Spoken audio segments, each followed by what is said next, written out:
Hey guys, I'm Tim and welcome to the Mr. Maple Show. Hit that like button, and guys, we're MrMaple.com, family mail order business shipped directly to your door. Today, let's get wild. We're standing here with Scott Wilde. Many of y'all may have seen him in the live chat. Scott, how long have you been growing Japanese maples? I became a customer in 2018. I saw you guys in Joe Lampo and Growing a Greener World. Oh yeah. First one I bought was Baton Rouge. I needed something for heat, and it's been great. So I've been a customer since 2018. Where do you live? Roanoke, Virginia, 7A. Cool. We're in the mountains, yeah. Well, Roanoke, Virginia, guys. If any of you are in Virginia, Scott Wilde, look him up. Yep. You've been gardening for a number of years? Yes, I've been gardening for quite a while. I joined the Master Gardener program in Roanoke in 2017. So I've got, azaleas, plants, perennials, maples, everything. Well, guys, today we're bringing you Scott's top 5 Japanese maples. So let's get wild. There we go. What's your number 5? Number 5, the Acer palmatum Kinshi. Kinshi. I love Kinshi. Where I have it, it gets the morning sun and it just like glows every morning. That little thread leaf is just beautiful. It does. It just has that sort of lime green kind of color. Right. Guys, my wife always says those styles look like corn stalks. Yeah. But they really have that bamboo aesthetic. Yep. Which just, in Kinshi being a little smaller, right, compact form, it's one that fits in small spaces for sure. And I'm basic suburbia, so everything I'm buying is small and keeping it so. Well, the landscape's ever shrinking. Right. And so growing trees in containers or plants that are small that fit in spaces work for so many people. Yep. And Kinshi's a pretty cool one. I mean, it is. Koto no Ito's similar, but is more common, a little bit larger growing. Right. And Kinshi just has that, equally as wide as it is tall kind of shape going on. And it can really give some good fall colors too once you get a specimen out in the landscape. I've loved it. Like I said, I walk the dogs every morning. I just see it glowing every morning in the sunrise. So it's been beautiful. All right, guys, you ready for number 4? Number 4. Number 4. Number 4. I've had reef aquariums my whole life, so I got to go with pave starfish. Just love the leaf. I mean, it really does cup down like a little starfish. Yep. And I know Frances Rule. She's Brian's wife, and she often posted in Carolina Seashellers.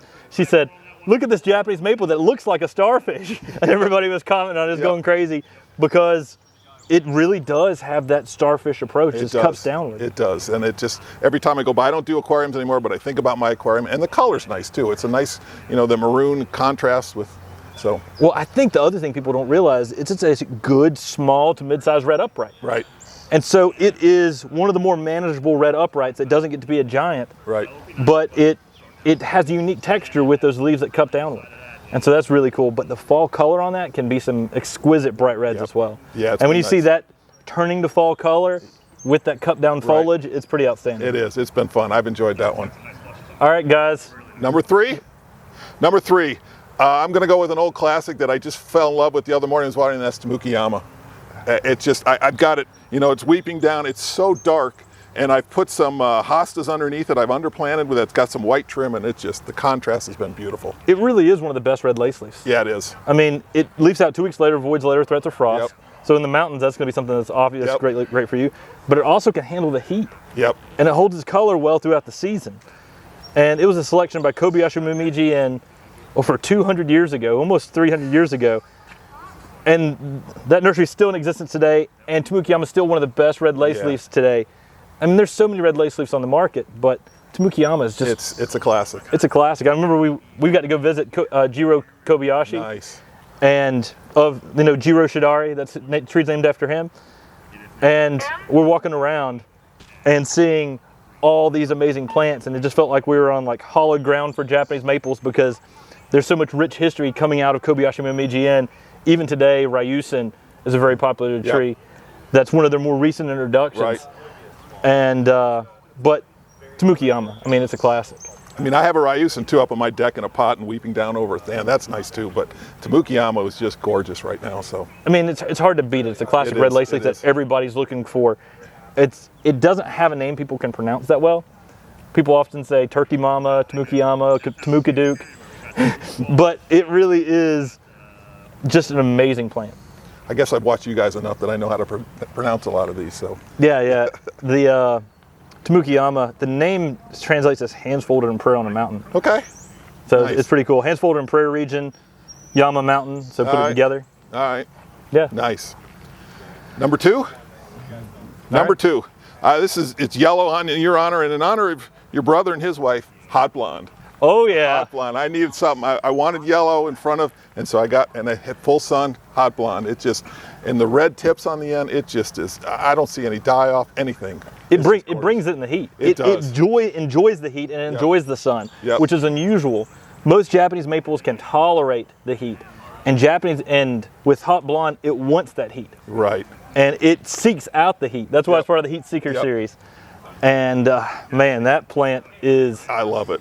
It's outstanding. It shocked us each and every year, and the more we learned about it, the more we loved it. Like when we were evaluating, we were like, this thing grows like a weed. And they were like, this thing's really bright yellow. This thing leaves out with a red border around the edge sometimes. This thing has like salmon pink new growth. This thing's got fall color like Osakazuki.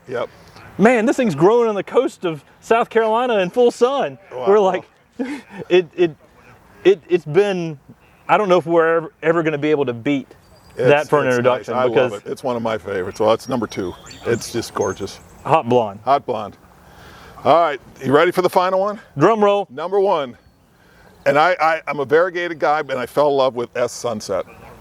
Because of the maroon on the underside and those leaves, I love it. I never get tired of walking. I put it right where I walk the dogs every day, so I walk by it, and it's gorgeous. S Sunset, it's an amazing plant. As it gets bigger too, and you can look up, when you'll be able to get up and look underneath it and see that purple on the bottom side of the foliage, I mean, it's outstanding.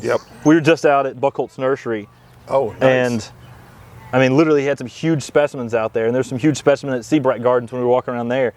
And I was just standing up in awe. I was like, man, this is amazing. It is. I mean, mine's small now. I got to turn the leaf to look at it. I'm hoping, 10 years from now, I'll be able to. I mean, I'm pretty tall, but I'm hoping it'll be above my head so I can see it. But it's a pretty awesome plant. It was found by the Esk nursery in the Esk Valley in New Zealand. Right. And so, you've got it right because you've got it off our website. A lot of people, when we were in the industry, everybody was calling it Eskimo Sunset. Yeah. And then we sort of fought back against that, going back to the original name Esk Sunset. And then we put as the common name Eskimo Sunset so people realize what they're looking at is the same plant. They're not two different plants. But, I mean, it really just has those pinks and greens and whites. It's beautiful. And it's a really awesome plant. It is. It's just every day I can't stop looking at it. So it's my favorite. And I hear you have a bonus that's not a maple. I do, and let me just say, and I'm a big fan, if you guys are only buying maples from here, you're missing half the boat, because these guys got I bought a number of azaleas, conifers, but the curly leaf dogwood, I get more gardeners come and say, what is this plant? I got it paired up with summer gold. And that curly leaf dogwood is so dark. Those green, and then it turns red in the fall, and it's just and narrow, no footprint. It goes straight up. There's like no footprint. It's perfect. It's kind of like the Shishigashiro dogwoods, right? Like the Cornus sanguina compressa. It's just like twisting and curling.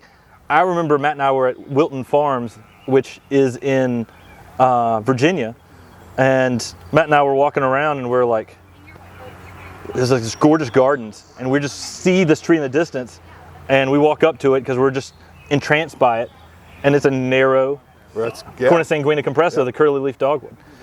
And we're like, okay, we're getting one of these, and then we're like, okay, now we got to make these trees available. Yeah, I love it. And it's an awesome plant for sure. It's perfect. Just with the shrinking gardens, there's like no footprint. Yeah. And so you get all that vision and the dark green. There's not many leaves that are that dark green, so I love it. Well, guys, I hope you've enjoyed this Wilde top 5. Scott Wilde, you see him in the live chat a lot of times, see him in the comments. Now you actually get to see him in person and hear his top 5 plants. Appreciate you coming in today and doing the top 5.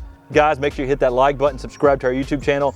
We work hard to bring you daily content here on the Mr. Maple Show. And guys, we do a weekly podcast as well, so make sure you're subscribed on your favorite podcast platform. Take care, God bless, and have a great day. Take care.